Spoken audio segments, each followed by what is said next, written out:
Madame, Messieurs, bonjour et merci de prendre le rendez-vous de votre émission dominicale Zone Franche. L'actualité politique au Bénin, c'est le retrait récent par le chef de l'État du Parlement par décret de son projet de révision de la Constitution. À l'occasion de ce retrait, à l'occasion de la rencontre qu'il a eue avec la commission Union au fond, il disait qu'il avait fait un repli technique. Qu'est-ce que signifie ce repli technique? Nous allons revisiter l'information, nous allons revisiter l'actualité de cette révision de la Constitution aujourd'hui avec quelqu'un qui a beaucoup travaillé pour que la société civile puisse obtenir ce repli tactique au niveau du sursaut patriotique, l'honorable député Janvier Yaoudéo. Bonjour honorable. Bonjour. Et merci d'accepter notre invitation pour discuter ce matin de l'actualité, surtout de la révision de la Constitution, de quelques affaires liées aux réformes économiques du pays par rapport au programme de vérification des importations de nouvelle génération. Et ensuite, nous allons parler également d'un dossier qui vous préoccupe, la liste électorale permanente informatisée dont vous exigez l'audit. Voilà, en somme, les sujets dont nous discuterons ce matin avec vous. Je vais animer cette émission comme à l'accoutumée avec mon collègue Léandre Dossou. Bonjour Léandre. Bonjour Brice, honorable Major. Bonjour. Et on peut dire qu'il y a une certaine accalmie dans le pays depuis quelques semaines maintenant au sujet de la révision de la Constitution. Et récemment, le chef de l'État a retiré le projet de révision de la Constitution. Vos impressions lorsque vous avez appris cela? La peur que nous avons, c'est que cela ne revienne sous une autre forme. Et c'est pour cela que nous devons observer un comportement de veille citoyen. Et ça pourra reprendre, puisque le chef de l'État a parlé de repli technique, oui. Il n'a pas dit tactique, il a dit technique. Que ce ne soit pas un repli tactique plus tard. Cela pourra revenir. Et imaginez un instant que les démarcheurs de marche et les marcheurs reprennent du service. Non, mais il a dit que le projet reviendra après un large débat national. Il a précisé. J'espère que cela se passerait ainsi. Sinon, ce qu'on a vu par le passé, si le peuple décidait par exemple, après avoir marché sur les genoux de l'Étoile rouge à la présidence, implorant le chef de l'État de ne pas s'en aller, vous comprenez bien que le chef de l'État est bien obligé de ne pas s'en aller. Donc, il va falloir qu'on soit vigilant. Mais en attendant, au niveau de sursaut patriotique, vous baissez la garde? Pas du tout. Moi, je n'ai pas compris pourquoi le chef de l'État s'est contenté, disons, de retirer le décret sans rien dire sur la LEPI. Cette LEPI-là qui lui a permis son chaos magique, il va falloir qu'on y travaille parce que ce qui s'est passé... Le chaos était magique. Oh, c'est magique. Ce qui s'est passé, c'était quoi? Mais le chef de l'État a dit aussi qu'il était incompris. Est-ce à dire que vous ne lui faites pas confiance? De quoi il s'agit? Puisqu'il a eu à plusieurs reprises à dire qu'il n'a pas l'intention de revenir. Il a dit devant le souverain pontife, il a dit devant le président américain Barack Obama, il a dit devant le secrétaire général des Nations Unies, et il a dit aussi au Bénin à plusieurs reprises, mais malgré ça, vous estimez que les garanties ne sont pas, qu'il n'y a pas assez de garanties et qu'on ne peut pas faire confiance à tout ça. Pourquoi est-ce que... Monsieur Léon, je vous prends au mot. Le fait que le chef de l'État béninois dise qu'il promet ne pas partir, c'est une injure à notre démocratie. Vous pensez qu'en France, par exemple, le président Chirac, à la fin de son deuxième mandat, promet au peuple français qu'il ne ferait pas un troisième mandat? Au nom de quoi? Nous sommes en Afrique. Oui, mais je dis au nom de quoi il dirait ça? Nous sommes en Afrique, mais nous avons une constitution. Les gens ont l'habitude de rester. Et cette constitution doit être respectée. Au nom de quoi le président Yahi Boni, puisse-t-il se fonder, promettre qu'il ne part? Et c'est justement parce qu'il promet qu'il ne partirait pas que moi je me suis inquiété. Pourquoi il dirait qu'il ne partirait pas? Il ne partirait pas au nom de quoi? Enfin, qu'il partirait. Enfin, qu'il partirait, mais il partira, il doit partir. Puisque c'est la Constitution qui prévoit qu'il doit partir. Pourquoi il va promettre qu'il partira? Parce qu'il y a eu des suspicions. Dans plusieurs pays africains, nous avons vu la chose venir. Au Niger, au Burkina, au Sénégal, au Mali, où le chef de l'État, le président sénégalais, lui, il a même promis, non seulement il a promis, mais il a posé sa main sur le Coran. C'est encore plus sérieux que parler à Obama ou à machin. Il a promis ne pas réviser pour s'enraciner au pouvoir. Qu'est-ce qu'il a fait par la suite? Alors ce n'est pas parce qu'on nous promet que nous allons nous taire.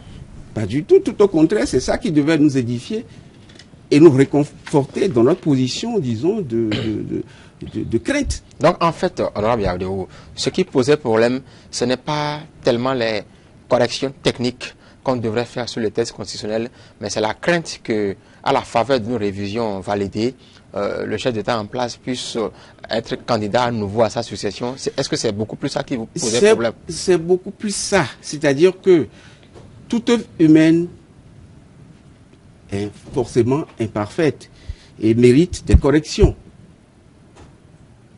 Alors, vous comprenez que notre Constitution souffre de beaucoup d'insuffisances. Et si nous avons eu, figurez-vous, à obtenir notre chaos là, c'est parce que notre Constitution n'est pas parfaite. Donc, moi, je suis dans la catégorie des personnes qui devraient œuvrer pour que la Constitution soit révisée. Mais si je dis non, c'est pour des raisons subjectives. Parce que, vous voyez-vous, on va tenter. Yaïboni, vous avez dit, il a promis. Il a promis ne pas faire un troisième mandat. Mais il n'a jamais promis ne pas être candidat pour un premier mandat dans une nouvelle république. Et pourquoi est-ce que c'est parce que c'est Boni Yayi qui a le pouvoir que vous pensez qu'il faut craindre l'ouverture d'une brèche? La brèche de la Lépi a favorisé un chaos que personne n'a accepté. Et il a fallu l'esprit de paix du peuple béninois. Sous d'autres cieux, ça se passerait autrement. Pas que personne n'a accepté, que vous n'avez pas accepté. Il y a des Béninois qui l'ont accepté. Oui. Les Béninois l'ont accepté. Sinon, ils ne seraient pas là. Voyez-vous, est-ce que vous vous rappelez du jour où Robert Dossou a proclamé son chaos? Pas son chaos, il a proclamé les résultats. Vous avez entendu des acclamations dans la ville de Cotonou? On en a vu, faire Kadjaou. Oui. Bon, bien sûr, dans la rue, il y avait les militaires qui eux, sont contents parce qu'ils sont sûrs. Les militaires, on a vu des populations. Il y avait des civils qui faisaient la fête. On en a vu. D'accord. Ok. Voyez-vous, je parle de Cotonou. La soirée, le président Hollande. On nous a dit qu'il y en a eu aussi dans d'autres villes. La soirée où le président Hollande a été élu. Vous avez vu la fête de la ville de Cotonou? Bien sûr. Ça, c'est pas limité dans la rue du président Yaïboni. Tout Cotonou était en joie. Lorsque vous êtes élu et le peuple est fier, c'est comme ça se passe. Mais il y a des constitutionnalistes qui expliquent qu'il n'y a pas ce risque-là. Au-delà de ces considérations purement juridiques, je prends la décision DCC 06-074 du 8 juillet 2006, rendue par la cour de feu Concepcia Ouessou. Cette décision est claire. Il est hors de question de toucher à notre constitution sans respecter l'esprit qui a prévalu en 1990. Je crois que... C'est-à-dire, autrement dit, on ne peut pas toucher à la constitution s'il n'y a pas un large débat. Cette décision est très claire. Je ne sais pas si vous l'avez, mais je crois que je l'ai. Cette décision dit clairement que notre constitution est le résultat du consensus national dégagé par les conférences des forces vives de la nation de février 1990 et consacré par la Constitution en son préambule qui réaffirme l'opposition fondamentale du peuple béninois à la confiscation du pouvoir.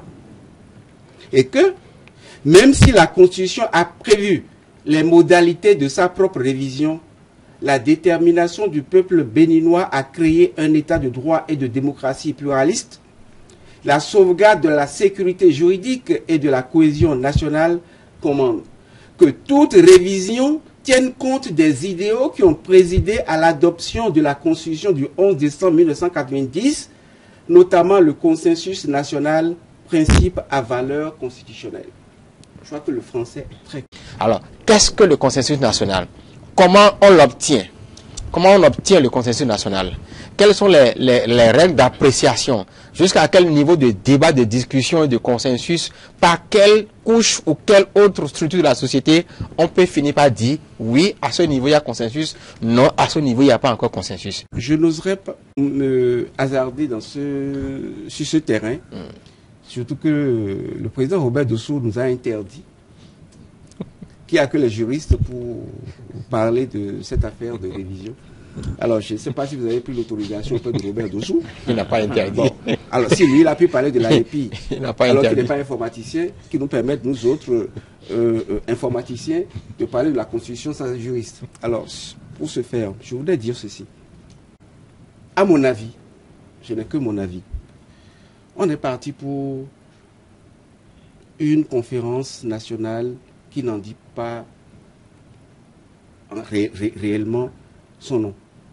On est obligé de tenir compte de l'esprit. Cet esprit de 1990 recommande que la société civile, que les politiques, toutes tendances confondues, ce n'est pas une affaire de députés, cette affaire de révision de la Constitution. Ce n'est pas les députés qui ont fait la conférence nationale. Ce n'est pas le président de la Cour constitutionnelle qui a fait la conférence nationale. Et rappelez-vous, même le président Robert Dossou, à l'époque, ministre des Affaires étrangères de Mathieu Kérékou, est-ce qu'il était d'accord pour les résultats de cette conférence nationale-là? Il faut qu'il vienne nous le dire. Il est d'accord? Lorsque les gens jouent des rôles aujourd'hui, font croire à l'opinion publique des choses qui ne sont pas justes, il faudrait que le président Robert Dossou se prononce. Lorsqu'il y avait eu la conférence nationale, est-ce que Robert Dossou était d'accord pour les conclusions? Les télévisions sont là pour nous repasser les images, les propos tenus. Donc je voudrais que on ne tienne pas compte de l'avis d'un seul individu, d'un seul groupe d'individus, mais d'un consensus de large. Ça veut dire que nous devons aller à une mini-conférence nationale. Voilà. Au-delà de ça, pourquoi ne pas en profiter pour parler de l'économie du pays? Voilà que le pays est au rouge partout. Le Bénin est passé, en termes de liberté d'expression, le Bénin est passé de la première place en 2004-2005. Aujourd'hui, en Afrique, le Bénin est 24e. Sur le plan international, le Bénin qui était 24e en 2005, avant l'arrivée de Yaïbouni, aujourd'hui est 91e. Sur le plan économique, en termes de taux de croissance, vous savez le rang qu'occupe le Bénin dans l'espace UEMOA? Le Bénin est le dernier des pays de l'espace UEMOA. C'est-à-dire loin derrière le Togo, le Burkina, pays sahéliens et autres. Un Bénin dirigé par des économistes. Quand même, il y a un problème. Il faut pouvoir... Là, ça dépasse. Ça veut dire que lorsque je vois Yaïbouni, docteur en économie, Koupaki, Premier ministre économiste venu de la BCAO, Bian, ministre des Finances venu de la BCAO, Idriss Daouda venu de la BCAO, son beau-frère, comment il s'appelle? De qui? Beau-frère de qui? Beau-frère du président, là. Christian de Souza. Marcel. Venu de la BCAO, Nikez Fayon, ministre venu de la BCAO, tout cela réuni, et le Bénin est dernier dans l'espace sur moi. Les amis, vous ne pensez pas que ça mérite, même le roi Gézori de se retourner dans sa tombe, ça mérite qu'on aille à une conférence nationale. Moi, je n'ai pas lu les dernières statistiques du mois. Vous l'avez lu, moi je ne l'ai pas lu. Le président Soglo a dirigé ce pays brillamment avec cette constitution. Le président Mathieu Kérékou, le militaire, à diriger ce pays avec cette constitution, avec de meilleurs résultats. Le taux de croissance aujourd'hui, je crois 2,6 en 2011. Vous savez à combien on était avant l'arrivée de Yahya Boni? Il y a la crise internationale qui est passée par là. Vous avez vu même en Europe, au niveau de l'Union européenne, la France qui avait ses problèmes jusqu'à ce que Sarkozy ait promis en vain une France forte pour sécuriser, protéger les Français contre la crise. Ils s'en sortent pas aussi. La croissance a chuté sérieusement en France, dont nous nous inspirons. Alors pourquoi est-ce qu'on accuse Boni ici? La crise internationale est passée par là. La crise économique n'a pas épargné le Togo, le Burkina, le Niger, la Guinée, la Côte d'Ivoire en guerre, etc. La crise économique n'a épargné personne. Comment se fait-il que le président Faure, le jeune Faure, arrive à propulser son pays et qu'un pays dirigé par des économistes soit au bas de l'échelle? Je vous pose un problème de fond. La meilleure façon d'aider Yahya Boni, à mon avis, c'est de... Il continue d'être le président. Et on crée un genre de période transitoire. Nous allons revenir rapidement sur la lutte de sursaut patriotique que vous dirigez. Vous avez fait de grandes affiches et on les a vues seulement pendant quelques temps. Dans la ville de Cotonou, par exemple, ces affiches ont été vandalisées et déchirées. Est-ce que vous avez une idée de ceux qui ont fait ça? J'ai aucune idée. Une chose est certaine, le phénomène ne s'est pas produit qu'à Cotonou. Parakou, Boycon, Dassa. Dans la même nuit, on a détruit tout ce qu'il y avait comme affiche. Et dans Cotonou, c'est une quarantaine. Est-ce que vous pensez qu'un individu, qu'un badaud puisse effectuer un tel acte en une nuit? J'ai le sentiment que c'est un groupe organisé.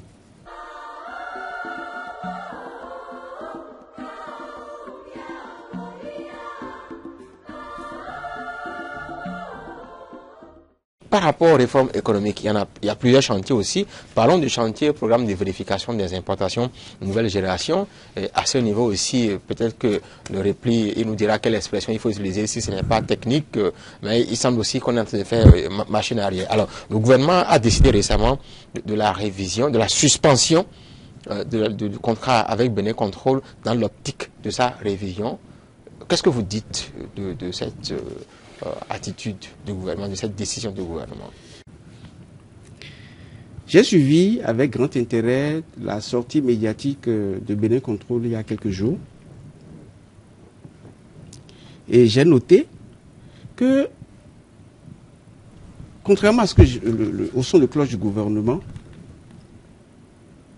Bénin Contrôle, grâce à ce PVI-là, a réussi quand même à faire passer les intentions d'importation officielles de 11 000 intentions à plus de 23 000 en un an.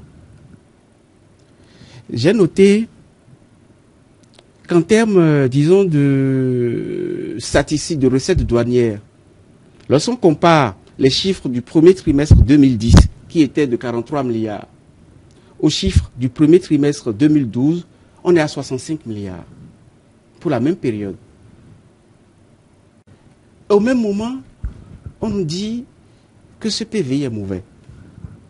La réaction que j'ai suivie du ministre Djenotin fait croire, dit que, ce que j'ai compris, que le chef de l'État n'était pas au courant. C'est une déclaration qui doit faire bondir les Béninois, qui ont encore un cerveau en place. Comment se fait-il qu'un chef d'État sorte un décret après que plusieurs de ses ministres aient signé un contrat? Et le décret vise le contrat. Disent qu'il n'est pas au courant. Où sont les conseillers techniques du chef de l'État? Et je vous ai dit tout à l'heure, un gouvernement fort des hommes de la BCEAO, de grands financiers, signe un contrat et on revient nous dire que ce contrat est mauvais. J'oublie même le chef de l'État. Prenons par exemple le ministre Koupaki. Il a signé. Quelle est la réaction, quelle a été la réaction du ministre Koupaki depuis? Si réellement Yahiboui n'était pas au courant de ce dossier avant la signature, et que ce n'est pas erreur qu'il a signé un tel décret, consciemment ou inconsciemment, consciemment ou inconsciemment, mais il aurait chassé de son gouvernement tous les ministres signataires. Mais j'ai appris que actuellement, je crois qu'il est à Washington avec Koupaki, non? Koupaki a commis une telle bêtise. Il est encore au gouvernement. Mais, les amis. Il n'y avait pas que Koupaki, il y avait plusieurs ministres. Oui, tous les autres ministres. Vous savez, je vais vous donner deux exemples qui me viennent à l'esprit. En février 1993, un journal français révélait que le Premier ministre Pierre Bérégovoy, avant d'être Premier ministre, avait fait un prêt de 1 million de francs. Ça fait à peu près, disons, 600 millions CFA. Oui. Auprès de son ami Patrice Pella. Et n'aurait, et c'est un acte officiel auprès d'un notaire. Oui. Et aurait payé, on a vu les traces de 500 000 francs payés. Et que le reste aurait été payé, disons, sans trace. Donc on soupçonnait Pierre Bérégovoy, disons, d'avoir payé le reste avec des facilités au moment où il était Premier ministre. Oui. Pour son honneur, il s'est suicidé. Dans un pays encore plus proche au Sénégal, je crois en 2002, un bateau qui reliait le Jola, qui reliait la Casamance à Dakar, fait naufrage. Il y a eu quelques morts. Oui. Les deux ministres, je crois ceux du transport et de la défense, ils démissionnent. J'ai rétabli en même temps. Voyez-vous, avec ce que la mise en cause du PVI aujourd'hui devrait amener Koupaki à démissionner pour son honneur. Et avec lui, tous les ministres signataires. Si effectivement, le chef de l'État n'était pas au courant. Et le fait de ne pas démissionner, le fait de continuer à être copain avec Yahibouni, me fait penser, je ne l'affirme pas, mais ça me fait penser, je suis citoyen, donc je peux penser aux cheveux, me fait penser que Yahibouni était bel et bien au courant. Mais vous avez dit que Yahibouni a signé un décret qui vise le contrat. Oui. On ne peut pas signer un décret sans avoir lu le contenu. Le ministre Et ce que je pense même, si je dois aller loin, je pense que le chef de l'État devrait écouter ses conseils juridiques. Parce que si on regarde les dates, le monsieur Talon a raison de se taire, parce que, et j'ai peur de ce silence. Parce que s'il arrivait qu'il parle, j'ai peur que la République ne soit ébranlée. Et je vous dis pourquoi. Lorsque vous prenez le contrat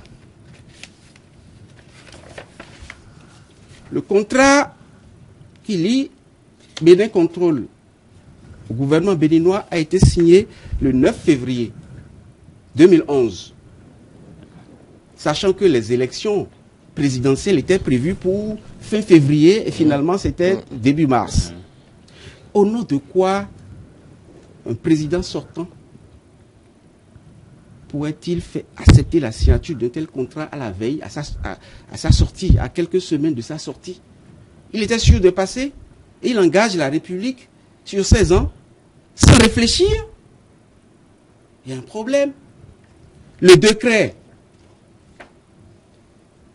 2011-106 date du 22 mars, c'est-à-dire en pleine période électorale, que Yahibouni a pris ce décret-là. Sans lire, si on était dans un pays où tout était les normes se respectaient, moi je qualifierais ce truc-là de délit d'initié. Le président Yahibouni a financé comment sa campagne? Voilà qu'il n'a même pas de salaire. Il n'a pas de salaire. Il y a les aides. Lorsqu'on fait une campagne, il y a toujours... Il y a des aides. Oui. Donc, mais on ne peut pas faire des suspicions sur... Non, le peuple serait alors libre de penser mais qu'il a aidé. Qu'il a aidé. Voilà. Mais je dis, lorsque je me réfère par exemple au dossier Bérégovoy-Pela, on a soupçonné Bérégovoy d'avoir eu des faveurs de Pela au moment où il était Premier ministre. Accointance entre hommes d'affaires et politique. Au Bénin, je vois un contrat signé en février 2011 en pleine période électorale. Je dis, si le président de Bénin Control se mettait à parler, ça peut créer des vagues. Et moi, je proposerais, je ne suis pas pour les casses. Je ne suis pas pour les casses. Parce que c'est le pays qui risque d'en pâtir. J'aurais préféré que l'on mette balle à terre. La vérité, pour ce que moi je comprends dans cette affaire, quand je vois les chiffres de Bénin Control, la vérité dans cette affaire, on ne la connaît pas encore. Je ne vois pas au nom de quoi on va faire une telle reculade. C'est le même problème au niveau de ce qu'il a... AIC, on dit non. Oui, le coton. Ouais.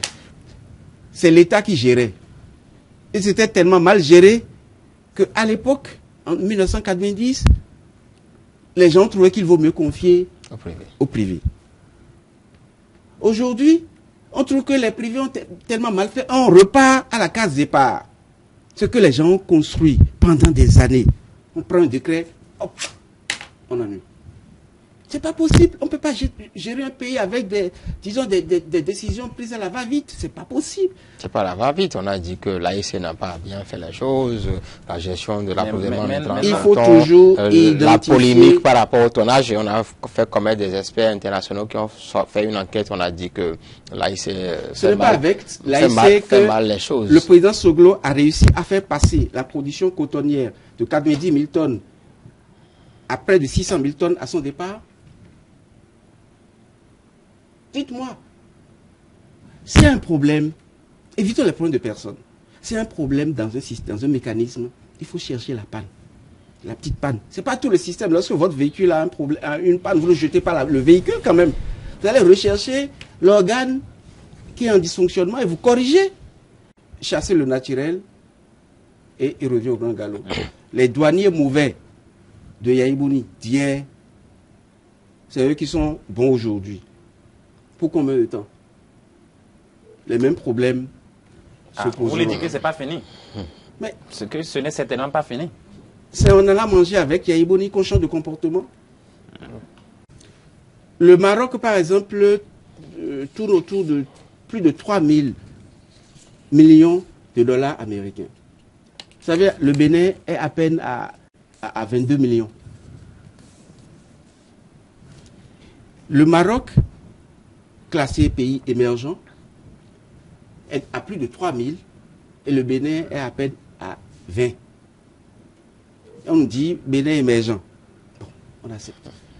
Notre émergence doit encourager, pour prétendre à cette émergence, doit encourager les investissements étrangers. Ouais. Je vous dis, en IDE, on est très faible. IDE, c'est-à-dire investissement direct étranger. Le Bénin est très faible. On est parmi les derniers au monde. Et au lieu d'encourager les investisseurs internationaux, ne courent pas vers le Bénin parce qu'il y a d'autres destinations plus attrayantes. Les nationaux qui font l'effort d'investir sur les coules comme ça, vous pensez que allez voir d'autres, les Kajaf Common, allez voir ce qu'ils sont en train de faire au Ghana. Ils ne peuvent pas vivre heureux chez eux. Ils sont obligés d'aller ailleurs. Est-ce que c'est normal?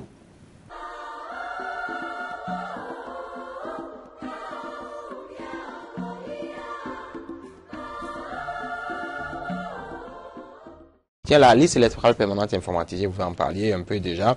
Alors, vous avez dit à l'occasion d'un des derniers meetings de socio-patriotique que la priorité n'est pas la révision de la Constitution, mais plutôt la priorité est à l'audit et à la révision de la LEPI. Mais qu'est-ce que vous faites jusque-là pour qu'on arrive à cet audit, à cette révision de la LEPI, et quand est-ce que vous pensez vraiment qu'il y a de chances sérieuses d'obtenir cet audit et cette révision avant les prochaines communales?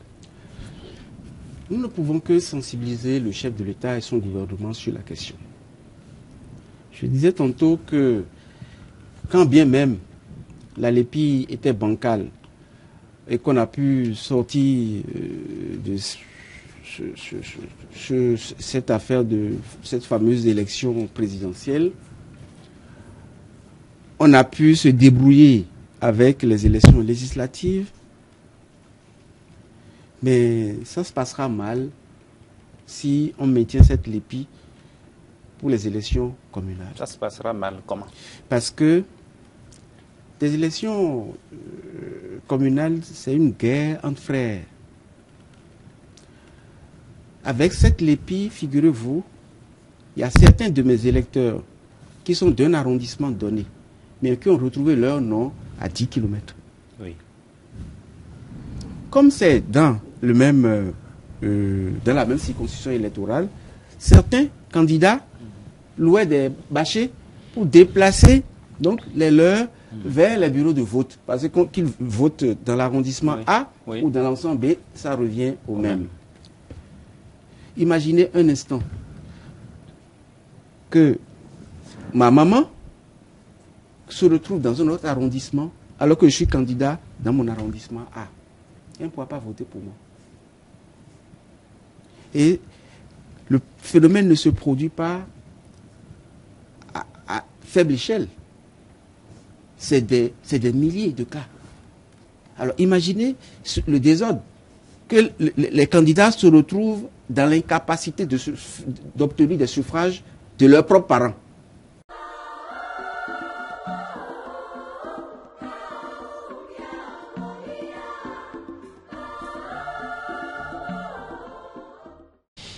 Voilà. Donc, on va quand même finir cet entretien. Juste un mot hein, sur les machines agricoles. Mais on ne vous entend plus sur ce chantier-là. Sur cette affaire-là, si on peut dire. C'est parce que vous n'êtes plus député que vous avez les machines agricoles, laissé tomber. Pas du tout. Vous savez, le dossier des matériels agricoles. Je dirais simplement que le président Yahi Boni sait. Et que moi, Yaoundé Janvier, je sais. Et je sais que le président Yahi Boni sait que Yaoundé Janvier sait.